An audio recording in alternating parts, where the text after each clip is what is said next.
High, welcome to CSIR NET PYQ series by পাই সাসারার।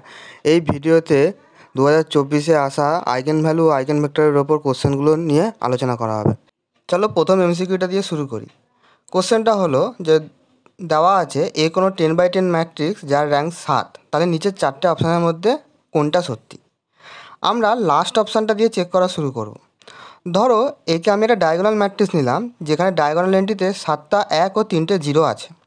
তাহলে A to the power n equal to A হয়ে যাবে যে কোনো ন্যাচারাল নাম্বার এনের জন্য, এবং মিনিমাম পলিনোমিয়াল হবে x ইন্টু x মাইনাস 1। সুতরাং x to the power 7 not equal to 0, তাহলে ডি ইজ ফলস। আবার এই এক্সাম্পলটা দিয়েই বলে দেওয়া যায় যে এ অপশানটাও ফলস।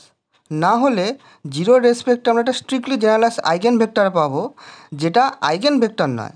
তার মানে এতে অন্তত একটা 2x2 সাইজের জর্ডান ব্লক থাকবে।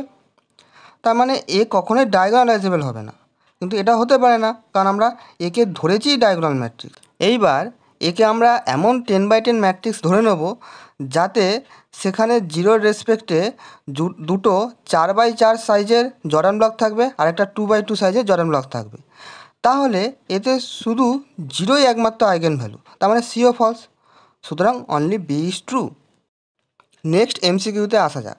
এখানে এ একটি 2x2 ম্যাট্রিক্স এবং 6 একটা আইগেন ভ্যালু, তাহলে নিচের চারটের মধ্যে কোন অপশানটা ট্রু হবে।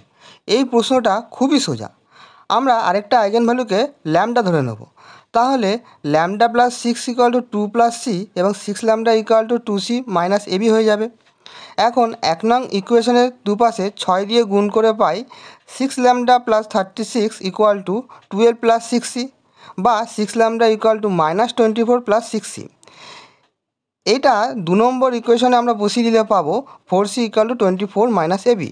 সুতরাং অপশান এ ইজ ট্রু। এবার লাস্ট কোশ্চেন, এটা একটা এমএসকিউ। এখানে একটা R4 থেকে R4-এ লিনিয়ার ট্রান্সফরমেশন দেওয়া আছে, যার চারটে আলাদা আলাদা আইগেন ভ্যালুস আছে এবং টি এর একটা রিলেশনও দেওয়া আছে। বলতে হবে নিচের কোন অপশানগুলো ঠিক হবে। আমরা রিলেশনটির বাদিকটিকে পলিনোমিয়াল ফর্মে ধরো পিএক্স লিখলে পাবো পিএক্স ইকুয়াল টু 0, এবং টি এর মিনিমাল পলিনোমিয়াল অবশ্যই পিএক্সকে ডিভাইড করবে।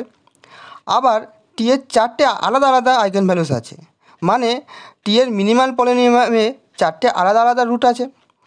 সুতরাং পিএক্সই হলো টি এর মিনিমাল পলিনোমিয়াল, কারণ পিএক্স হলো একটা 4 ডিগ্রির মনিক পলিনোমিয়াল। অপশান এর জন্য চেক করতে হবে 2 টি এর একটি আইগেন ভ্যালু কিনা, বা 2 পিএক্সের একটা রুট কিনা। এখন এক্সের জায়গায় 2 বসালে পি2 পাবো 0, তাহলে 2 একটা রুট, মানে টি এর একটা আইগেন ভ্যালু, মানে এ ইজ ট্রু। আবার এইটা দিয়েই বোঝা যায় সি ইজ ফলস, কারণ 2 এর কোনো একটা আইগেন ভেক্টর ভি নিলেই 3tv equal to 3 into 2v হয়ে যাবে। একইভাবে দেখো p1 ইকুয়াল টু 20, মানে 0 নয়, তার মানে 1 টি এর আইগেন ভ্যালুও নয়, তাই আগের যুক্তিতে বি ফলস হবে। আবার দেখো p0 ইকুয়াল টু 24, এটাও 0 নয়, তাই 0 একটা আইগেন ভ্যালু নয়, তাই টি এর কার্নেলে কেবল 0 ভেক্টরই থাকবে।